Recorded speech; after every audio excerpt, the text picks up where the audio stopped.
Goeiemôre vriende, ons eer die Here dat ons andermaal weer kan saam wees. Baie dankie vir elkeen van u wat getrou na hierdie oordenkings luister. Dankie vir hulle wat dit aanstuur. En die doel daarvan is om die Here te verheerlik in alles wat ons doen. Dit is goed om die woord self te lees. Dit is goed om te luister na die prediking van die woord. Dit is goed om die woord self te ondersoek, want u sien dit verander ons van binne na buite, sodat ons die Here welbehaaglik kan wees. Wat die hart van vol is, loop die mond van oor. Daarom sê die Bybel vir ons in Spreuke 4 vers 23, bewaak jou hart meer as alles wat bewaar moet word, want daaruit is die oorspronge van die lewe. Dis wanneer my hart vol is van God se woord, dat dit ook sal uitkom in my optrede, en dit wat ek sê en ook hoe ek dan doen elke dag. En daarom is het belangrik om ook te kyk na wat die Here vir ons deur sy woord wil kom leer. Nou, ons is tans besig met die reeks boodskappe wat handel oor, is God se wet en gebooie nog relevant vir ons dag en tyd? Wat 'n wonderlike voorreg om deur hierdie gebooie te werk. Ons het vir u gesê dat die volk Israel in Eksodus 20 hierdie waarheid gehoor het van die berg Sinaï waar God met hulle gepraat het, en Moses het dit geskryf op 2 kliptafels. Vir u gesê 9 van hierdie 10 gebooie word weer in die Nuwe Testament herhaal, en ons sien die duidelike boodskap ook vir ons mens wat leef in die 21ste eeu. Mag die Here genade gee dat ons ook vanmôre se 9de gebod ter harte sal neem en sien hoe die Here met ons praat, sodat ons kan weet hoe ons moet leef en optree in die jaar 2022.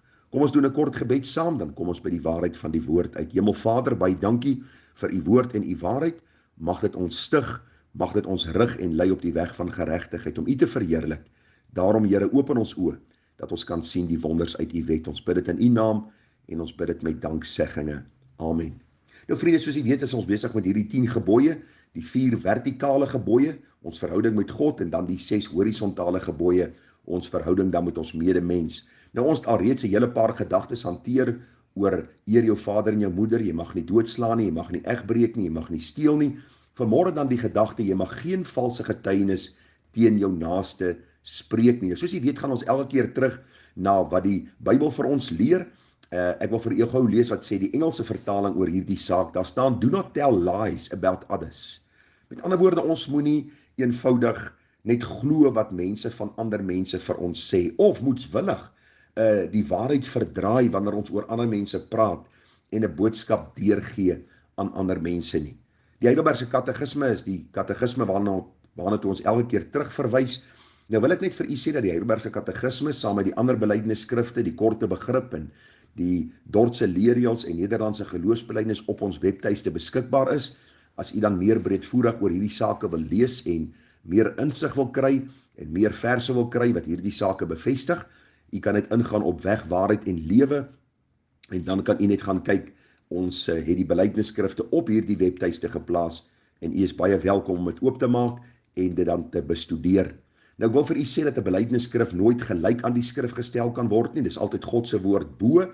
Die belydenisskrifte is maar net om vir ons so 'n bietjie 'n beter verstaan en verduideliking te gee van wat die Here vir ons leer, opgestel deur briljante teoloë, manne wat die Here liefgehad het en gedien het, en baie belangrik om te sien dat hierdie belydenisskrifte is ook vir ons tot stigting. Nou, die Heidelbergse Katekisme word beskou as die beste belydenisskrif wat nog opgestel is. Ek wil nie sê dit is al die teoloë wat so glo nie, maar die meeste konservatiewe teoloë glo hierdie is seker een van die beste belydenisskrifte. Nou, die vraag wat gevra word in die 9de gebod of oor die 9de gebod is, wat eis die 9de gebod van ons? En die antwoord is eenvoudig, ek mag teen niemand valse getuienis aflê, niemand se woorde verdraai, nie 'n kwaadsteker of lasteraar wees nie, niemand onverhoord en ligtelik help veroordeel nie. Alle forme van lieg en bedrieg moet ek as die duiwel se eie werke vermy, as ek nie die sware toorn van God oor my wil bring nie. In regsaake en in alle ander handelinge moet ek die waarheid lief hê en opreg wees in wat ek sê en bely. Baie belangrik, my naaste se eer en goeie naam moet ek na my vermoë verdedig en bevorder. En dis presies wat die Here vir ons wil kom leer in hierdie 9de gebod. Die Bybel sê vir ons baie duidelik, vriende, in die 9de gebod, dat ek geen valse getuienis teen my naaste moet spreek nie. Daar moet in my hart geen gesindheid wees van om my naaste te na te kom in hierdie saak nie. So ek moet nie van my naaste lieg nie, ek moet nie van my naaste kwaad spreek nie, ek moet nie my naaste maar net eenvoudig in hierdie opsig bedrieg deur te glo wat ander mense dan van iemand aan my kom vertel nie.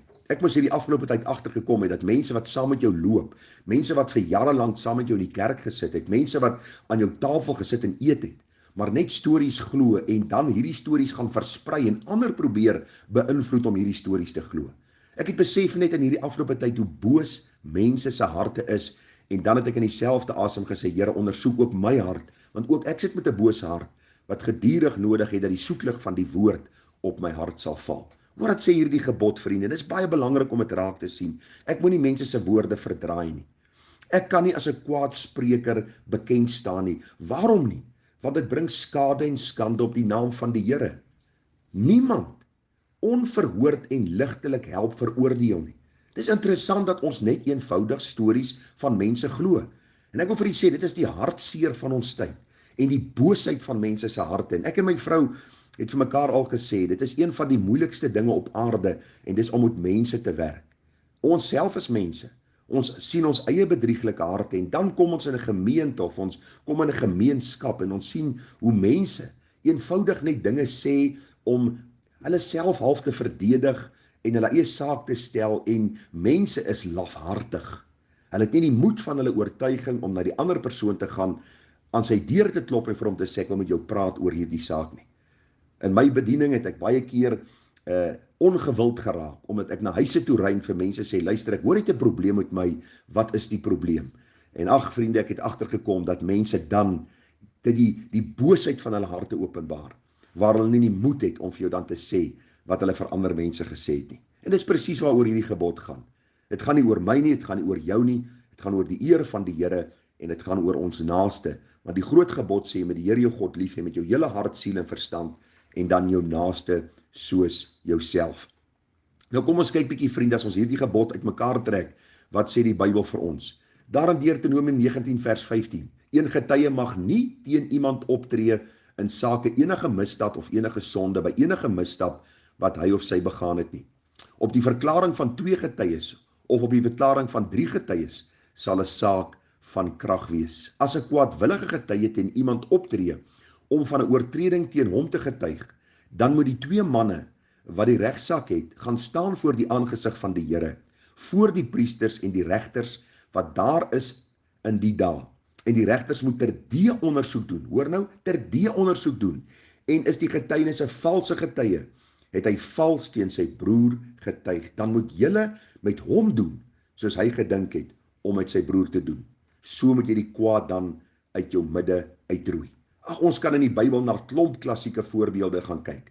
Ons dink aan die geval van Agab en Nabot en Isebel en die wingerd en die leuns wat vertel is in hierdie saak en hoe hierdie man Nabot dan vermoor is. Ons kyk in die Bybel, vriende, na die toppunt van hierdie saak, ons dierbare Here Jesus, wat vals beskuldig was en hierdie valse beskuldigings eenvoudig maar net aanvaar was. Ons dink aan Matteus 26 vers 59. En die owerpriesters en die ouderlinge en die hele raad het valse getuienis teen Jesus gesoek om hom dood te maak en niks gevind nie. En alhoewel daar baie valse getuies gekom het, het hulle niks gevind nie. Maar op laas kom daar 2 valse getuies en sê, hierdie man het gesê, ek kan die tempel van God afbreek en in 3 dae opbou. Dit is my so hartseer as 'n mens na hierdie sake kyk, hoe kinders van die Here en mense wat bely hulle behoort aan die Here, maar net goedswoed getuienis aanvaar van ander mense oor ander broers of oor ander susters. Die Bybel sê vir ons baie duidelik, broeders, moenie van mekaar kwaad spreek nie. Die wat kwaad spreek van sy broeder en sy broeder oordeel, spreek kwaad van die wet en oordeel die wet.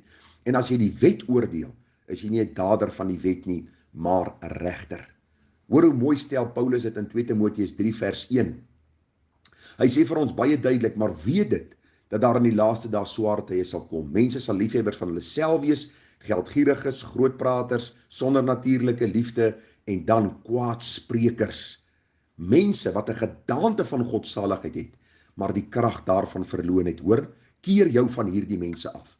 En ek het op 'n punt in my lewe gekom, vriende, dat mense wat kwaad spreek, ek eindelik hulle heeltemal vermy. Ek behandel hulle soos ongereddes en ek probeer hulle op so 'n manier bedien om by die Here uit te kom. Dit is belangrik as ons sal sien wat 1 Timoteus 5:19 sê, moenie 'n beskuldiging teen 'n ouderling aanneem nie, behalwe op die getuienis van 2 of 3. Bestraf die wat sondig in die teenwoordigheid van almal, sodat die ander ook kan vrees. Hierdie goed is hartseer. As ons kyk hoe mense net beskuldigings teen ouderlinge aanneem. Ag, mense sê, die Here het ons gelei om predikant so of predikant so te beroep. 6 maande in sy bediening, dan hoor jy hoe praat mense van hom kwaad en hoe mense dinge probeer sê teen hom of teenoor sy vrou of teenoor sy kinders en hoe ouderlinge bespreek word in 'n gemeente en hoe hierdie saak net besig is om te eskaleer en niemand doen niks omtrent dit nie. Daarom is die boodskap van waarskuwing vanmôre aan jou en aan my dat ons nie hierdie sonde moet doen nie. Daarom sê Petrus, lê af alle boosheid en alle bedrog en alle geveinsheid en afguns en alle kwaadpratery. Met ander woorde, sit jou vinger op jou mond, bly stil. As jy nie iets goeds van iemand kan sê nie, bly stil. As daar sonde na die persoon se lewe is, gaan praat met hom. Probeer hierdie sonde oplos tussen jou en daardie persoon. Moenie stories versprei nie, moenie gossip nie, moenie dinge vertel wat jy nie seker van is nie. As daar feite op die tafel is, probeer hierdie goed so gou as moontlik met die persone wat belang het daarby uitsorteer. En ek wil u vra dat u saam met my hierdie saak dan sal beveg en so die Here sal verheerlik. Want wanneer daar binne die kerk van die Here Jesus verdeeldheid is, dan sal ons geen getuie vir hom kan wees nie. Beteken dit ek mag glad nie opstaan teenoor leuns, teenoor boosheid nie, dis nie wat ek sê nie. Inteendeel, die Here moedig ons aan om op te staan teen dit. Maar ons moenie heimlik van my naaste kwaad spreek nie. Psalm 101 vers 5. Hy wat heimlik van sy naaste kwaad spreek, hom sal ek vernietig. Hy wat hoog van oë is en trots van hart, hom verdra ek nie. My oë sal wees op die getroues in die land, dat hulle by my kan woon. Hy wat wandel in die weg van opregtheid, die mag my dien. Hy wat bedrog pleeg, mag binne in my huis nie bly nie. Wie leuns praat, kan voor my oë nie bestaan nie. Ek wil net afsluit deur te sê, wat staan ons te doen?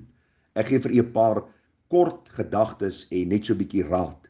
Jakobus 1 vers 19. So dan my geliefde broeders, elke mens moet gou wees om te hoor, stadig om te praat, stadig om toornig te word.